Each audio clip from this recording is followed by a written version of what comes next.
So welcome to this afternoon's webinar, or this morning's, depending on where you are. Really, we're answering a very simple question to ask and a difficult question to answer today, which is, how do you grow a B2B sales business, obviously with emphasis on building that with a great tech stack. So we've got really three steps to share with you today. But if we look at the agenda in a little bit more detail, we'll obviously do some quick intros just for the presenters. Then we'll get into the meat of the session with the three steps to growing B2B business. Then we've got a few next actions for you, and there will be an opportunity to ask and answer questions at the end. So during the webinar, feel free to put questions into the chat and ask the questions. We've got Richard and Jess supporting us in the background. So Mark and I will concentrate on giving the content, and Rich and Jess will answer specific questions directly, and also raise any general questions towards the end that you've posed for us. So give us some good questions. Make Mark work for a living. Yeah, there you go. Okay. So Mark, why don't you go ahead and introduce yourself? Yeah, so I'm from Katana, Cloud Inventory Management, and I head up tech partnerships. And for background, I've been in the inventory management, order management, ERP space for something like 7 years now. And yeah, really excited to be here. And thanks to Andy and the team for having us. Cool, thanks. And you'll hear from Mark shortly. I'm Andy. I love this photo because it's really ancient and it shows me with hair. But it looks better now, man. And I'm the founder of ProspectSoft, and I've been in the CRM industry for more than 25 years. So if I haven't learned it by now, then I need shooting. So we're going to focus on three key steps to growing your B2B sales, and I think the three top level steps are not that surprising, but obviously the devil is in the detail in terms of what you do with each. So Mark's going to just give us an overview of a case study, somebody who has successfully grown their business using the tech stack that we're going to be looking at today, just as an intro to the three steps.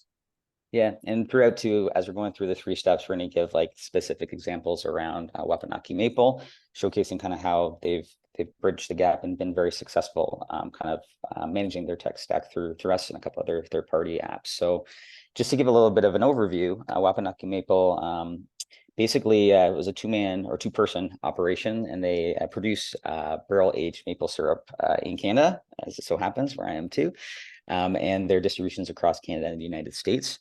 And it was really interesting for them because as they were starting to grow their business in the wholesale space, in the B2C space, and they were looking to kind of ramp up their operations and processes from a 500 square foot factory to basically 10xing that. They realized pretty quickly that Excel was not going to do the trick. And basically, they hired a consultant who managed to kind of look through their potential tech stacks and where things could be managed out. And specifically at least on our side of things, having to understand how do we have a very transparent manufacturing process? How do we ensure that we've got multi-currency functionalities? How do we make sure that we can kind of connect our tech stack ideally so that the sales team kind of understands what's available for sell, but we also kind of have inventory managed at a certain level there. So beforehand, a couple of the things was everything was kind of out of sync. It was an Excel spreadsheet. You'll hear that a lot. There's inaccurate customer and supplier contact information, unclear about like margins and costs, and just the visibility again for the right teams. And then afterwards, by pulling in all the correct tech stack, I'm starting to see some profitable sales growth, improved customer retention, and then this idea around sales team being able to fully be themselves and act remotely. So kind of finding that Shopify, ProspectSoft, QuickBooks Online tech stack really worked for them. And yeah, they've been very successful for the past little bit, working through all of us right now. So that's kind of just the broad strokes overviews, but basically that's Wapanaki Maple. Okay, thanks, Mark. And we'll be coming back to this case study as we kind of step through some of the concepts in today's webinar. So the first step, this is probably the most obvious one of the lot. So no surprises this is here, but there are lots of ways to grow a business, but fundamentally the most obvious one is to just simply get more customers. So you take any business, and if you were to keep the margins flat, keep the costs the same, the same processes in terms of the manufacturing and the way you look after customers, you keep all of those the same and just simply increase the number of customers buying your product, then you would inevitably grow your turnover. Just doing that, by the way, is not the answer, because just doing that brings all sorts of problems and causes you to not capture all the growth opportunity in front of you. But clearly, one way to do it is to get more customers. And if we dig into that a little bit, there's kind of three things that there are too many threes in this webinar, but there are three things that you need to get right in terms of getting more customers. And this is pretty sort of basic, fundamental sort of marketing and sales process. But the key things to do are attract enough volume of leads. So just raw inquiries from people who might be a good fit. Have a good qualification process so that you're then focusing on the right ones of those when it comes to selling. And that's very critical. This is all about conversions down the funnel, but if you convert too many of your inquiries, then you're clearly not focusing on the right opportunities.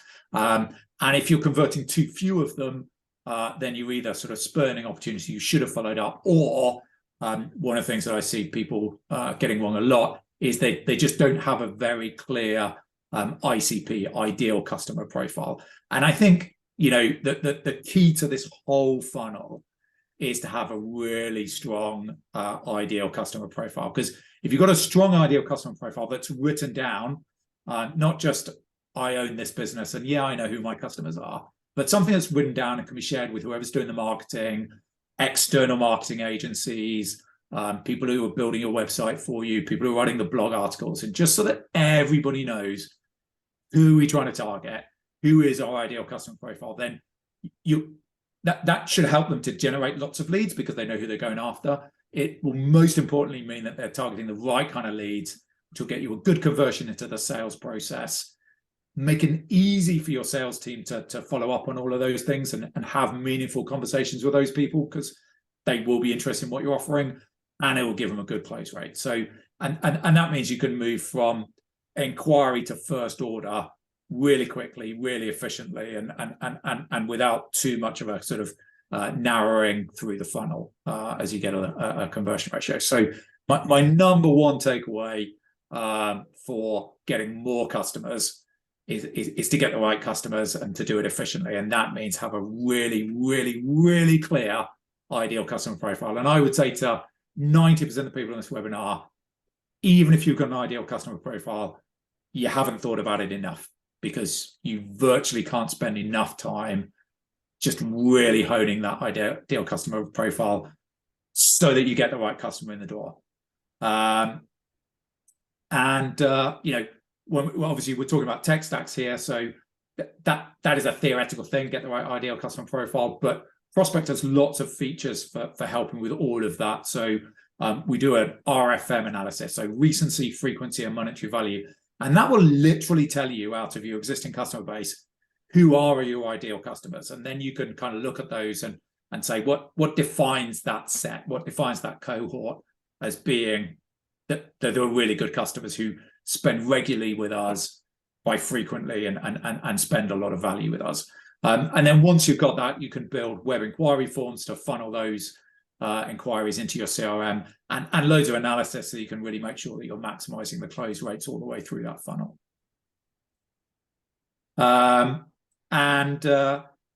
Just going back to this, to the case study, selling maple syrup ought to be easy because I love maple syrup. But, in reality, like selling your product isn't about how hard it is to sell your product, because like, you know, you love your product and there are clearly customers buying it who love it. It's about finding more people who are the right people to buy that. And that is something that these guys have got right. And that's one of the things that has allowed them to double their sales since implementing Prospect and Katana. And by way of a sort of handover, you know, clearly attracting the right customers means they're going to place the right orders and then make it easier to sort of get into an operational flow as well with a consistent type of customer. So Mark, over to you. Yeah, I was about to say that's a great transition there. So you got your sales process sorted with your CRM. And next step is looking at your inventory solution. So how do you manage your orders? How do you manage your manufacturing efficiently? How do you allocate resources efficiently? How do you schedule efficiently there? So having an integrated inventory and manufacturing solution allows you to do that. Allows the team also to have accurate viewpoints around your production costs, your profitability, and on an inventory side, understanding as an operator where you need to focus or modify your efforts. So all of these things are incredibly important. And then also having a shop floor app. So this enables you to actually understand from an operator level the areas where an operator needs to focus in on for the day, time in, time out appropriately, and ensure that the costing around all that operations is actually happening in real time. I think one of the pieces that was that's really interesting, going back a little bit to the case study, jump around a little bit here, but and I want to actually say this properly because it actually came from the customer itself, from Wapanaki. When we add a new customer to Prospect CRM, all I have to do is make sure that information is correct, and I push that order through to Katana. It then automatically pulls that information through to Katana and creates that new customer. And then when I do the invoice for our B2B customers, I just hit invoice and it automatically creates that new customer within QuickBooks, and all that information is cohesive between the three systems. So just the amount of time saved and data entry is huge. So again, when you think about how these different systems work together, where you've got on the one side of things being able to deliver those accurate inventory levels back out to your CRM system, and being able to actually run your production and know when you need to reorder certain materials for certain goods that might be low on demand, we can all do that throughout the kind of Katana experience. And then also, if you are managing your sales through omnichannel, also a big piece around the puzzle. And probably the biggest thing, and I think this is something that our two systems specifically have very aligned here, is that it has to be easy to use. So I can't stress enough, going from Excel or choosing kind of the inventory order management platform, it's really important that your team can get in there. The right members of the team know exactly what they need to do, and that they can get up and running pretty quickly. And these are things that, and specifically with Katana, we do a great job on. So then to the next slide there, looking at a little bit more on the case study, last back to it. Zach mentioned it would require a full-time person just doing documentation in Excel to match what is automatically taken care of in Katana. I think that says it really well. And back to that first note Andy went through, even where it was like we doubled sales, it was doubling sales, but without having to double headcount. So it's using your tech stack and using technology to create these efficiencies. And I think that's really, really important, especially with managing inventory, which can be scary, but we do our best with our partners to make it less scary, and with customers as well. Yeah, and I think that that level of automation is really important, because if you do go out and double the number of customers you've got, and you can't do the operations right, then that's going to be a problem rather than a success potentially. Exactly. And that nicely brings me on to the sort of step 3, which is maximizing customer lifetime value. And I think this is probably the most overlooked bit of growing your business. I mean, it's pretty obvious that you're going to want to get more customers, and I think most people who are setting out to grow an SMB business think that that's the main thing they need to do, is go and get some more customers and have a certain level of operational quality and efficiency that allows you to cope with doubling the number of customers you've got. But actually, customer lifetime value is a really critical bit of this. If you do any kind of modeling of sales growth, where you're going and getting new customers, you inevitably need to put some kind of churn into it, because you will lose customers. And what's really interesting is that if you want to just keep growing your business from customer acquisition, then the challenge gets harder and harder and harder every year, because eventually the churn just catches up with your growth rate. But if you can grow your business in terms of getting more customers in the door and maximizing the lifetime value of each one, then that's where you really kind of get that sort of doubling of your growth, and a more exponential growth curve. So what is maximizing customer lifetime value all about? It's really about a transition step and then a flywheel. So the transition step at the sort of bottom of your funnel, after you've attracted a load of customers, or a load of inquiries, you've qualified them, you sold them, you converted them, and you've got that kind of first order from a customer. It's really important that that first order goes well, for starters. So operationally, you need to cope with that and make the right product, or have the right product in stock. You need to deliver it on time and get that first order to go well. But then there's a follow-up process of onboarding that customer that really fundamentally comes down into getting the second order, getting the third order, and getting the fourth order. Once you've got a fourth order from a customer, statistically, they're then a repeat customer. You have converted them from being a transactional customer into a relational customer who will bring you, an ongoing set of orders over a period of time. So that first 4 orders really needs to be managed really carefully to make sure that's a success, and that those first 4 orders really do happen.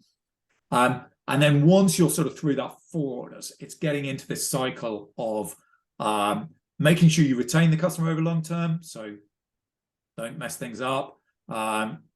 Stay in contact with the customer, talk to them regularly, just all the things that are all about retention. And then make sure that they're consistently giving you a regular order frequency, so they know how much stock they're using in a week, or they know how much stock they're using in a month, and they're reordering every week or every month. And then you can then build the order value. And obviously building order value is either helping them to just sell a higher volume of your products, by sort of educating them about your products so that they can sell it on more successfully. But it also quite often means actually cross-selling other products in and adding other value-added products to your portfolio.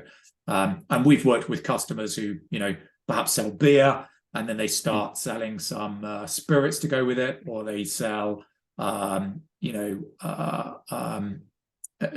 beer in barrels, and then they sell bottles to go with that, or other complementary products to go alongside it. Maybe introduce a cider or something like that. So those are the key customer lifetime value drivers. The one thing I would say is all of this, just going back to the point I made earlier, getting all of these 4 things right is an awful lot easier if you've acquired the right customer. So again, while an ideal customer profile is often considered only to be important for, or is only thought about in terms of customer acquisition, it's also critically important to customer retention. If you get the right customers in, they'll be a lot easier to retain, and a lot easier to upsell as well. And in terms of features in the CRM, we've got some active things where we take all the data that's gone through Katana, so all of the information about the orders that each customer has placed, and we build a model for each customer using a bit of AI that works out when they should place their next order and roughly what value should it be. And then the CRM will actively tell you when a customer should have placed an order and hasn't. And then you can just proactively ring them. In the ideal world, you're already talking to every customer every day, but in reality, that doesn't happen. And we need to prioritize our activity. And probably our customers would get annoyed if we rang them every day anyway.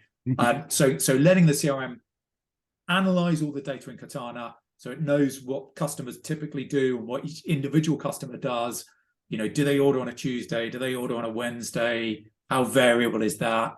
And then the CRM can actually tell you when you're missing an order from a customer, and then you can get directly in contact with them, at the point where it's still recoverable. In the top right, there's a little bit of a screenshot of the magic matrix, where we can, again, use all the data we're taking from Katana to show the list of customers, and then you can kind of categorize your product into sort of sales groups. and then we can identify which products you can cross-sell to different customers, and whether you've made that customer aware of them, whether you've made that customer aware of a particular product group that you could cross-sell, whether there's any current opportunity that the sales team are working on, or indeed whether they're actually buying those products already. And then down at the bottom right is this RFM matrix, which is a recency, frequency, and monetary value. I introduced that earlier and said you could use this to look at your champions, look at your loyal customers, and really ask yourself what identifies that cohort, and that will help you identify your ideal customer profile. But as well as that, the RFM really on an ongoing basis allows you to target different sections of your customer base with different offers or different promotions or different marketing campaigns or different sales outreach, depending on where they fit in your business. So the new ones, obviously we talked about onboarding them correctly and getting them to their fourth order. Champions, they're the people who buy whatever you sell them. So if you're introducing a new product range, go and talk to your champions about that product range and ask them if they want to try it, if they want to give you feedback, because they will. Those are the people who will be happy to give you feedback. But don't go to the at-risk people with a new product. Ring them and find out why they're buying less than they used to. What problems are they having? What challenges are they having in their business? How can you help them? So we've got all sorts of documentation to help you know how to target these different customer groups with the right messaging at the right time, really to maximize that lifetime value, maximize the upsell opportunities where it's going to be well received. And again, heading back to our case study, Zach's quote here is, with Prospect CRM's RFM analysis, we can now see the ordering patterns of our customers and are prompted to follow up with when orders are overdue. I guess in summary, none of these three strategies sit in isolation. They all sit together, and it is an iterative process. You will never get any one of these three things right. And even if you implement a great tech stack, if you implement Prospect and Katana, you still won't get all of these things right, because you won't use every feature to its maximum on day one. And I can also reassure you that we release new releases, both of us, all the time. So, that the goalposts are moving for you as well. So, it'll be implement some features to help you get some more customers, implement some features to optimize your operations, some to maximize lifetime value, and then go back around that cycle and just sort of keep accelerating your business growth and keep iterating around these three strategies as you go. So, Mark, over to you for next actions, and then we'll get on to Q&A. Yeah, I was going to say, so for some next actions here, I guess the biggest piece, if you go to the next slide, is, yes, we talked about Wabanaki maple. So hopefully everyone likes maple syrups a lot, but afterwards as well, including like our contact details for more information, if you have so on either product, we will send over the case link as well, so that way you can actually check it out and get all the details around their experience. So yeah, get ready for that. And yeah, and then in terms of more information from Katana, again, as mentioned, feel free to reach out with our personal information will be in there too, to talk to myself or someone within our sales team. And then yeah, ProspectSoft as well, free trial available, and basically you can get your questions and things going on that side of things as well. Okay. Mm-hmm. So to the unplanned bit, any tricky questions, Richard? Yeah, got a couple. The last hurdle. Okay, so we covered three categories today. As you mentioned, the goalpost is always moving. There's always something happening. But based on the three categories that you talked about, which is the most important strategy for growth? Which is the most important of three? Okay. Got it, Mark. I'll let you go first. Oh man. And then I'll say the opposite, whatever you say. I was about to say, well, it's like it's a hard one. It's like I guess it kind of depends, right? I think that's probably the classical answer, but I think it depends where you're at in your business. So if I were to look at, optimizing your operations, it's something that you obviously need to continue to look at and continually, gauge where there's pain, right? So for me and I guess for me and what I see with customers oftentimes is when you're scaling fast and you hit a roadblock somewhere where it's like things aren't organized, things aren't necessarily in the cloud as they should be. We're expanding, we're doing certain actions. There becomes like this critical point where if you don't have this foundation kind of developed or figured out, you actually hurt yourself, and spending a bit of time on it's really critical and important. So like I kind of lean into, depends, I guess, on the timing of your business. And at the same point, if I were to go into the other lanes, there's just something around like, and Andy will have the stats on this because I probably should know it off the top of my head, but there's just something around like how much more costly it is to get a new customer versus keep a current customer. So I'd lean in on maybe the third one too, in terms of trying to figure out that lifetime value and how to optimize who you already have. So I know it's a tricky answer there, because I think depending on where you're at in your business, you really need to think about your operations and automation and how you can make things more efficient, so that you don't lose out on opportunities and give a bad customer experience. But yeah, there's something around like, if you don't understand who your good customers are and you're not treating them well, it's like, well, you're kind of in a tough spot. So it's a mixed answer, I know, but probably leaning a little bit on those two. Yeah, I was hoping I would get a good argument going with you, but I'm you agree. I'm gonna have to broadly agree with you. I mean, I think if you go back to the slide I said where it's an iterative thing, it really is. It's a kind of circular iterative thing. I think Mark's right.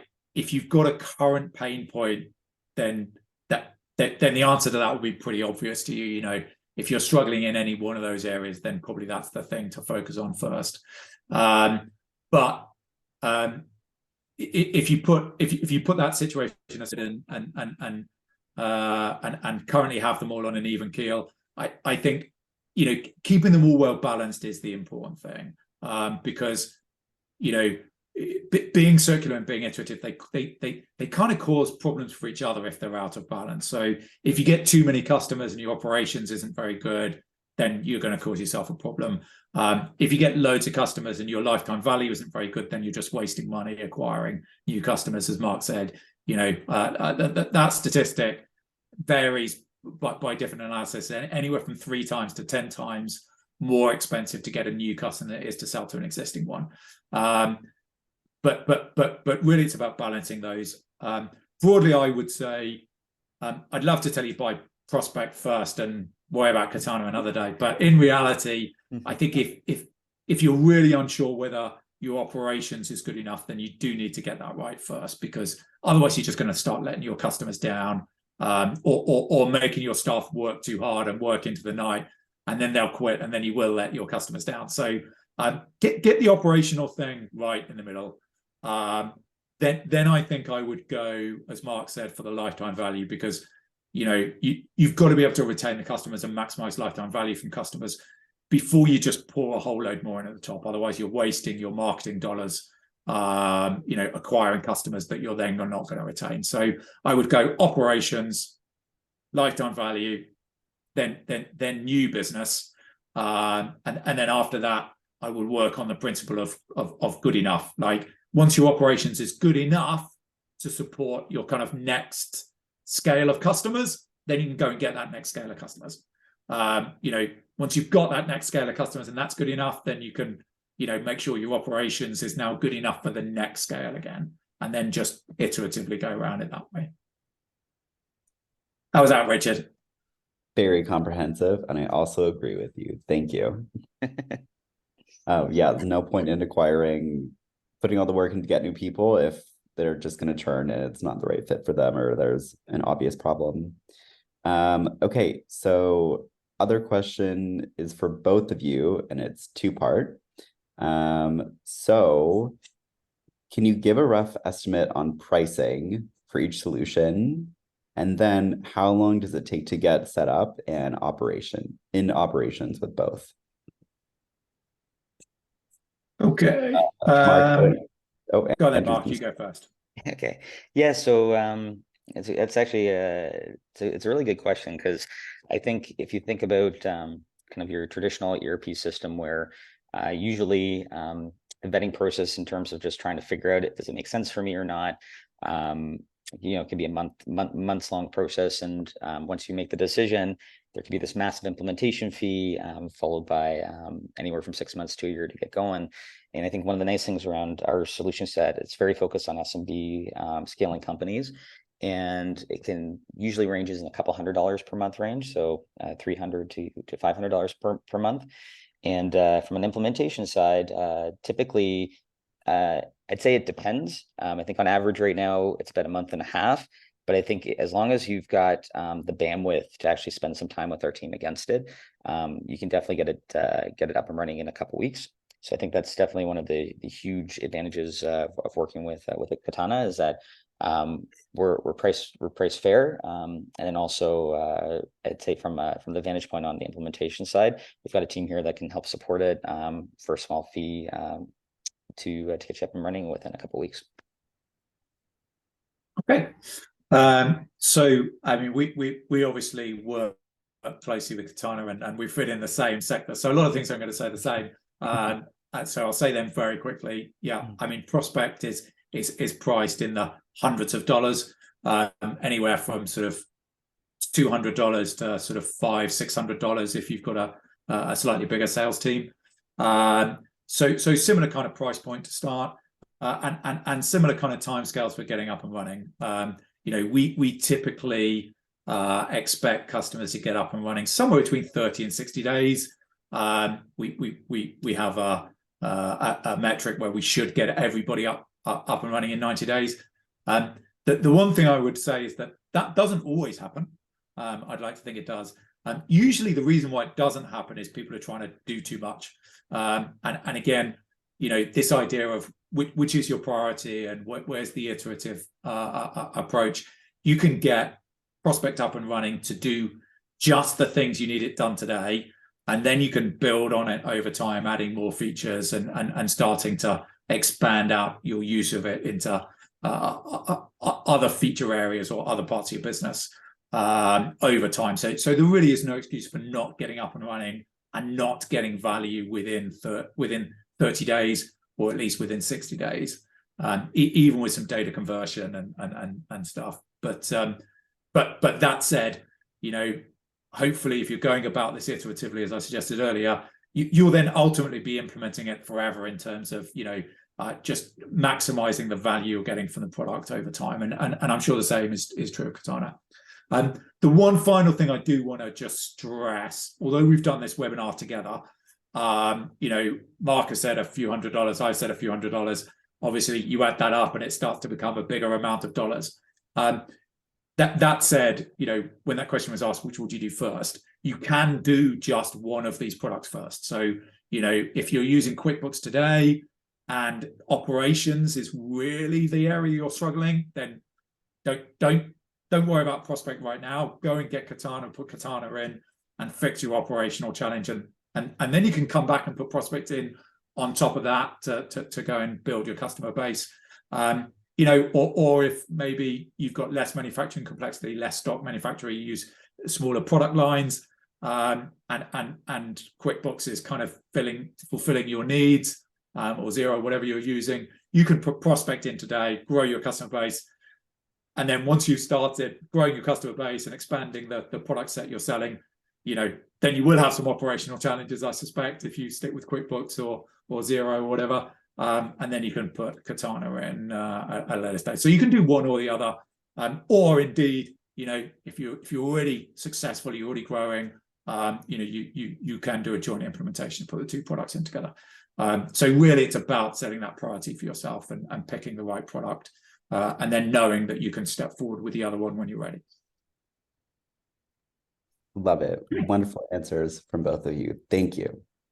Okay, well, I guess we've overrun by 4 or 5 minutes. Are there any other critical questions, Richard? Or is that pretty much it? You've answered the audience. Okay, excellent. Obviously, if you go away from here with more questions, then feel free to just send them our way, or contact our team through our website. Brilliant. Thank you very much for your time. Thanks, Mark, for joining me. Thanks for having us. for hosting the Q&A. And thank you all for attending.